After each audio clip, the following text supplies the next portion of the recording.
everyone. Welcome back to Rise with Sarah Sincona. I'm super excited to have Jarryd from the Property Collective joining me again today.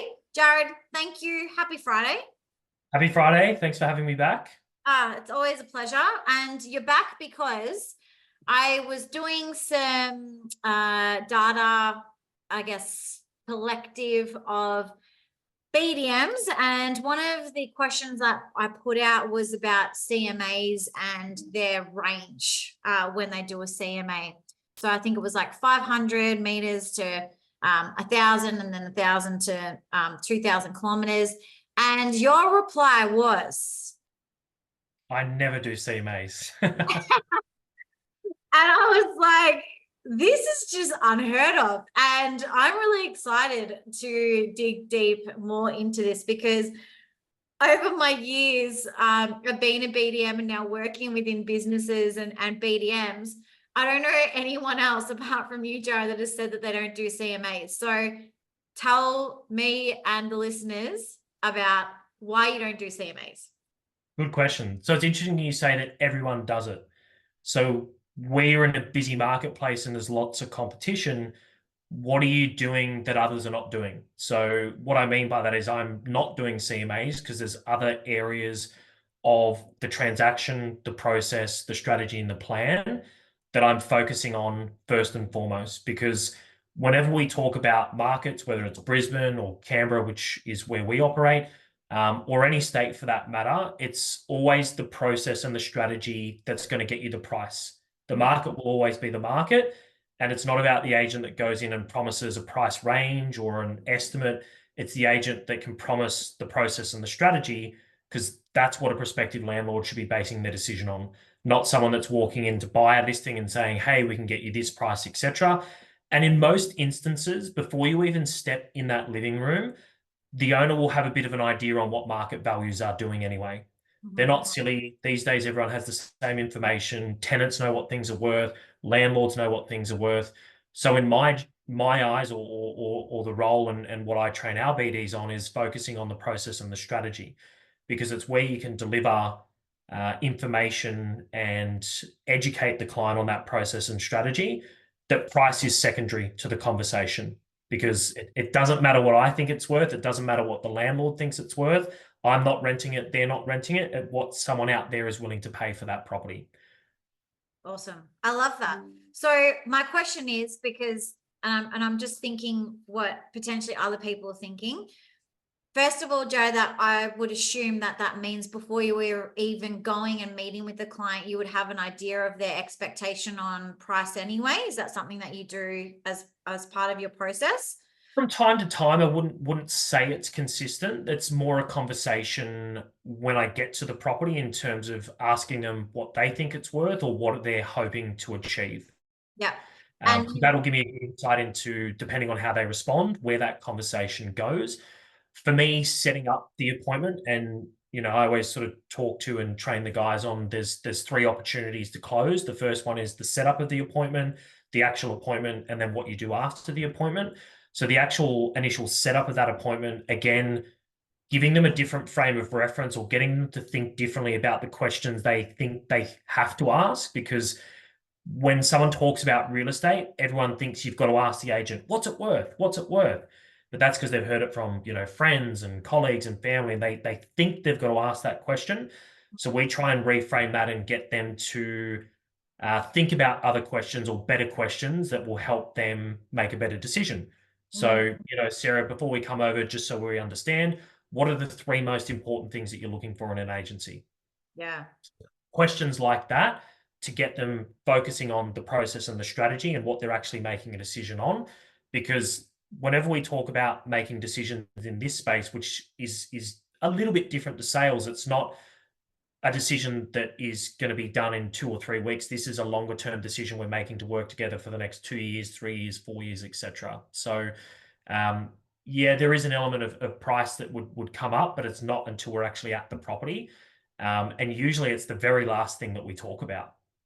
I love that, because we're talking about the stigma that's out there in the real estate industry. A lot of our clients have been conditioned because of what they see majority of agents talk about, of what is portrayed in the media.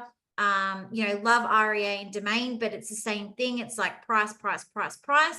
And Jarryd, I think we're very much on the same page, even though, you know, I haven't been able to put into practice what you're doing because I'm not on the tools anymore. But what I educating BDMs to do is help landlords make the right decision versus having that sales mentality or that sales breath that typically they're known for. So rather than focusing on the sale or closing that listing, it's, well, you're with someone that's a human being that needs help to help them make the right decision when it comes to their biggest investment. So that mentality that you have and that you're encouraging your team, I think is phenomenal. And what a massive point of value add that you're giving to your clients, and also showcasing that you are a market leader and you have market knowledge without having to have a piece of paper in front of you to show your client on what's happening in the market. You already know what's happening in the market. 100%. And when we get into that, you know, inverted commas listing presentation, we're already putting ourselves in a completely different category. So, you know, dialogue around, look, I know agents have come through, they've probably told you what it's worth, they've probably told you what their fees are. Look, to be honest, anyone can do that, but has anyone actually sat down to explain the process and the strategy to get you from A to B and how they're going to achieve that for you? Oh, no one's done that. Cool. That's what we're going to be focusing on today. Once we've gone through that, is there anything else that you'd like to cover off? Happy to talk about price at the end. Are you okay with that? Yeah, I love it. And you're giving away secrets here, Jarryd, and well, not secrets, but I love that, you know, you're so open to this new way essentially of doing things, because it's not the norm, right? Yeah. And that's why I love when you reached out. I was like, yes, let's talk about this, because it's important that we continue to evolve and again change the stigma that is out there, because there is always going to be noise around fees and price, and people essentially overquoting as well when it comes to properties. Yeah.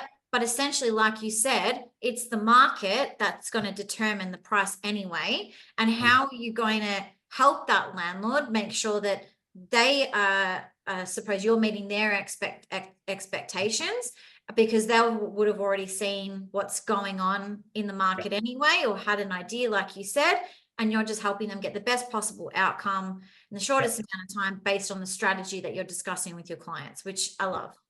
And even from time to time, there will be owners that might not necessarily agree with our pricing recommendations. And our job for us at the end of the day is to back them if they have a price that they want to go for. And we'll do everything we can to get it. But at the end of the day, if we don't achieve a result within 1 to 2 weeks, then we're having a conversation about going back to the price that we recommended at the start. So again, we're always talking about recalibrating or reframing how they're making decisions, their frame of reference. Because again, when they're going through that process, there's a lot of noise in their head from family and friends. And, you know, you've had open homes, they go to work the next day and their friends are like, oh, no, it should be done this way. And they're getting all these different opinions.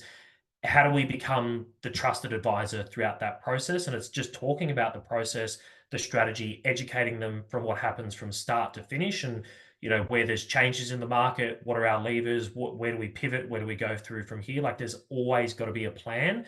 And if there's always a plan, the client will always trust you. Yeah.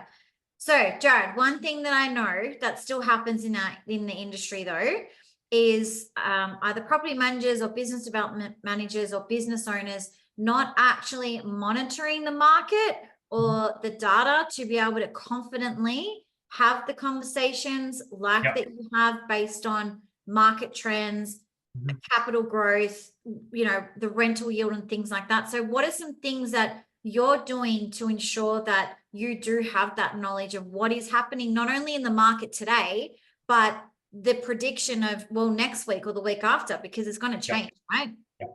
That's a really good question. So as part of when we set someone up to rent out a property, in our process, we'll do a very quick price meeting 1 to 3 days before the property goes live. The reason being is that is the most current set of data we can actually analyze. Because in most instances, we might meet an owner 1, 2, 3 weeks before, or 2 to 3 months before actually being on the market. So revisiting that conversation, looking at what the current competition is doing, looking at what's recently rented. We always say that past data is the best indication of future performance. So it's all well and good to see what people are advertising for, but did they achieve that price? How long did it take to achieve that price? And then also looking for what we call outliers in sets of data. So where there's inconsistencies, why was that one inconsistent? Why was it $50 more than, you know, some of the other 422s or 322s, etc.? And starting to get better insights into why that might be. And that could be from our own experience, that could be calling an agency and asking why that came about. So that's how we start to have better conversations and better insights around that. And again, similar to other agencies, you've got Price Finder, CoreLogic, all of that sort of stuff. But one of the big things that we look for, and again, it's not available in all portals. So in Canberra, there's a website called allhomes.com.au. You can actually see the first listed date of the property and when it was last updated. So once it's been rented, you can sort of see the duration very easily. So we're always looking at those sort of metrics to get a bit of an idea on, you know, days on market, what's the expectation, as a way to better educate the client through that.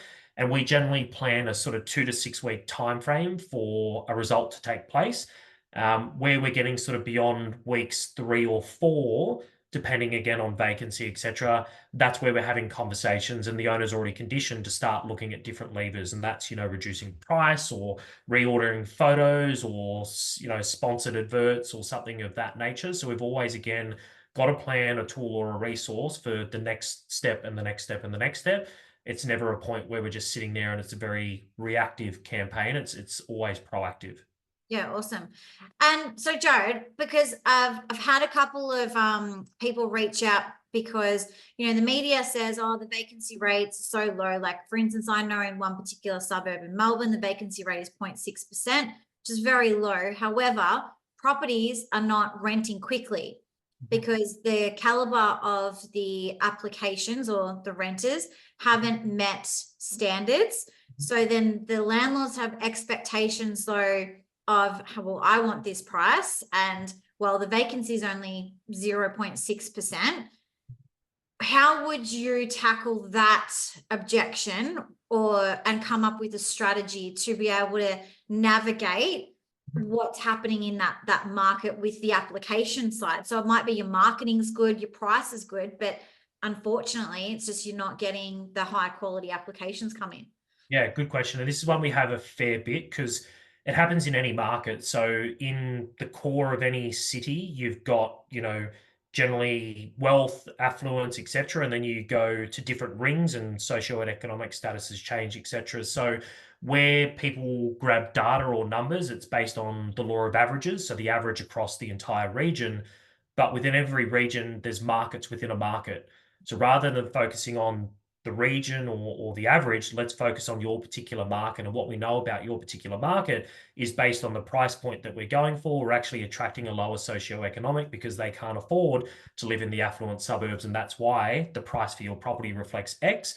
And these are the types of people that we're seeing. So it's really focusing and getting a bit more granular on the actual market that we're focusing on, not just talking about the laws of average and saying for the entire, you know, Brisbane region or Canberra or Melbourne region, vacancy rates is 0.6%. It's like, that's great, but let's have a look at, you know, I don't know, places in Melbourne, Bendigo or wherever it may be, that could have a vacancy rate of 2%. And, you know, we're attracting lower socioeconomic tenants and they've got rent income ratios of 40% because, you know, rental prices have moved, wage growth hasn't kept up. So really just helping debunk some of that data that just gets thrown out. So that's, again, where good quality conversations and actually having competencies in talking about what you're doing will breed much more confidence within owners as well. And when you start to explain it logically and rationally, it's like, oh, cool, that makes sense. That makes sense. That makes sense. That makes sense. As opposed to just wafting on and not really being competent in actually what you're talking about. That's where it can get confusing for the client as well. Yeah. And I love, you know, essentially everything we've discussed so far, Jarryd, is essentially why investors need to be engaging with property managers and business development managers, business owners before they purchase an investment property. Because what we've just spoken about, someone might buy a property in a particular area, but that property in that area is actually not a great area to attract high quality renters. Yeah. And it's when we're talking about educating our clients beforehand so that they don't make these mistakes, because it still happens. And you know, I'm an advocate of Ashley Goodchild as well. She's, you know, as educating, doing the property profiling and really showcasing, well, how we can as an industry help investors make the right decisions with the education that I feel, especially as a BDM or a business owner, especially, we should know these things. Right? It's not just, okay, this is the price, this is how we're going to lease it, this is the marketing. There's so much more to that. And what we've just unpacked in like 10, 15 minutes just there, right? So I think my tip for anyone listening right now is you need to get educated, you need to upskill, and you need to try different ways of having actually conversations with people to help them make the right decisions. Yeah. Do you agree? Yeah, absolutely. Like totally agree. And that's why, as much as I sound like I'm on repeat, it's the process and the strategy. It always will be the process and the strategy, and the agencies that have clear processes, good strategies will do well no matter what's happening in the market. Yeah. It's where you as a BD go in and you say, hey, we're agency X, our fees are Y, and the property's worth, you know, Z. Awesome. Yeah. Pay a 12-year-old to come in and do that. Honestly, it's talking about the process, strategy, education, because where you've demonstrated that, the client will trust you for life. Plus, if you're a BD, it then helps make the transition over to the relationship manager or the property manager that much easier, because you've set the expectation of what your agency's about, where the value sits, what you guys can deliver, and you're not just an order taker. Yeah, for sure. So talk about then the sequence of an appraisal or listing presentation, whatever you want to call it, a proposal. Typically, what do you believe that should look like for a BDM or a business owner going out? So let's just go from start to finish super quick. So inquiry comes through, acknowledgement as quickly as possible. So I always say speed is the new currency. That gives an expectation of what the relationship's going to hold. So absolutely top priority for inquiries coming through. Call them. If you don't get a hold of them, send them a text message. Get on the phone with them where possible, qualify, set up the appointment. So again, setting up to close for that appointment, there's dialogue and bits and pieces. As part of that, we usually send off an information pack as well to give them a bit more context around what we're going to discuss during that meeting. So again, setting the expectation and agenda. One thing I've recently introduced, we create a Loom videos or personalized Loom video for the client. Helps put a face to the name, sort of cuts through some of the heavy reading that a lot of people don't have time for. So again, understanding what people go through on a daily basis, summarizing that for them, really cutting to the chase. The day of, call, confirm the appointment, rock up to the appointment, obviously start to build some rapport, do a bit of walk around, sit down, ask questions about, you know, fears, concerns, challenges, what they're looking for, you know. And it's really important that when you're setting up to close and you've done all the work at the start, remember what they've said at the appointment. There's no point asking those questions at the start, then getting in the listing presentation and asking them again. It's like, Sarah, you told me on the phone that, you know, the 3 things that you're looking for today is X, Y, Z. Permitted I can achieve all of those things today. You're happy to proceed? Yeah. Cool. Bang. We're now setting up to close the business, right? So going through that, there's a structure and a process that we follow for the listing presentation. We either sign it on the spot, or if we don't sign it up on the spot, then we go through the follow-up process. So sending them a copy of the agreement, following them up. If they do want a rental letter or anything after the appointment, we're happy to send that out. And then we continually follow up with a few series of touch points until such time that we've either listed it and or they've listed with another agency. Jarryd, it doesn't have to be hard, right? Like, and I think I think there's a perception that this process is hard or difficult. And I must admit, back when I first started as a BDM, I had no sales training, right? Yeah. My director at the time just said, just talk to people, just talk to them, get to know them, don't have an agenda, just go and talk to them. And honestly, that worked back then because I was very confident though in my skills, my ability, what was happening in the market. It doesn't always go that way, but you just simplified an approach that sets you up for success when you are talking to someone when you are with them. And it doesn't have to be hard questions. It's just, again, going back to you helping them make the right decisions. And if you know what their needs wants are, or if they had any concerns or challenges that they might be thinking or feeling or some fears, that you're addressing that and saying, well, if I do address them and you're happy with all of the information today on what we've spoken about, are you happy to proceed? So you're already doing that framework. And I think we overcomplicate things as humans sometimes, and we don't have to do that. It's just going back to human, you're just talking to someone who needs your help, right? Yep. And just remembering that too. Like, we can have all of these fancy things, but at the end of the day, when you're sitting in someone's lounge room or living room and you're having a chat with them, they want to trust you and actually believe that you have the ability to help them get their desired results. 100%. And like when I was training the 2 BDs that we have up and running now, like I would literally just sit in the car and we'd just drive from appointment to appointment. We'd sit out the front, they'd brief me on what the appointment was about, walk in, close, and just repeat. And that series or the structure that we go through will change from time to time, but the objective never changes. And the structure will help get you from A to B, and you might need to pivot here and here and here, but you've got, you know, a variety of different tools that you can use across the clients, and your job is just to work out which tool you need to use on what client. And that personalization, if you want to do volume, which we do volume, is still super easily achieved. So when you're, you know, qualifying, setting up that appointment, it's in your diary. There's a few notes. So we'd rock up to the house, read over the notes, bang, I know what we're talking about. Bang, next one. And then just very simple things that you can use to follow up. So remember the dog's name, the cat's name, the kid's name. Hey, Sarah, nice to meet you and, you know, Ben, or, you know, whatever the cat's name was. Like, those are the things that, again, if you're not signing it on the spot, are just those extra 1%ers, which, like you said, are not hard, not rocket science, but it's those that do that will always win. Yeah, I absolutely agree.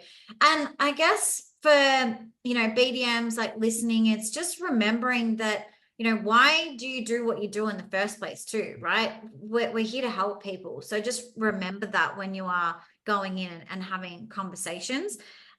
What I have also been talking about, and I'd love your point of view on this, Jarryd, is you spoke about speed and time, right? And a lot of the reasons why someone self-managing will convert to an agent is because they just don't have the time anymore. And now we're finding that more and more people are wanting things done more quickly, and that's the expectations have changed from clients, and we have to meet those expectations of our clients, right? Our responsibility is to service them. So BDMs though are typically out and about all the time. They're either at appraisals or they're networking or meeting with referral partners. So my suggestion is that, you know, if a lead comes through and the receptionist does take that lead, that there is a video like what you just said, you are doing the Loom videos, but you could have an introduction video that at least is introducing the BDM and saying that you'll get back to them same day, because we can't always just make that call quickly. Correct. So they're looking at who you are, you've acknowledged it, even though it's come from the receptionist, it's in your inbox, it's there, that, you know, the video has been sent out, done. A lot of businesses now have remote assistants. So remote assistants can be entering in that lead into the CRM, automate, video goes out. When you get back, you make that call. Is that something that you think is a good idea to be implemented? Yeah, absolutely. Like where you can get leverage and support, and if, you know, your business doesn't have those capabilities and you want to do numbers, you've got to start looking at those structures and systems to free you up to deliver speed and be efficient in those spaces. And I always say, like, the success of the following day is always what you do the day prior. So how are you setting up for the following day and the following day and the following day, and really just understanding how to triage stuff and prioritize things. Like, you know, I'm religious on my phone. I've got notes always open, jotting things down. It just means I can be, you know, on the pulse. I can do multiple things, and I've got, you know, a list of things that need to happen, and that's something that just is front of mind. So if there's, you know, multiple calls and I'm out and about, I'm about to walk into an appointment, at least I know exactly what needs to be done after the appointment or who I need to get back to next. So it's really just having something that works, you know, for you, and implementing that and just making it consistent. But, you know, reviewing your diary the night before, confirming all the appointments the day before, setting yourself up for success and making sure that you've got that. But I definitely encourage officers to look at, systems to free up the BDs. So, as an example, we use a platform where all of our leads come through to. We get, an instant email goes out to the client, the BDs ping straight away. There's lots of things we do in that space to really build up that speed. Yeah.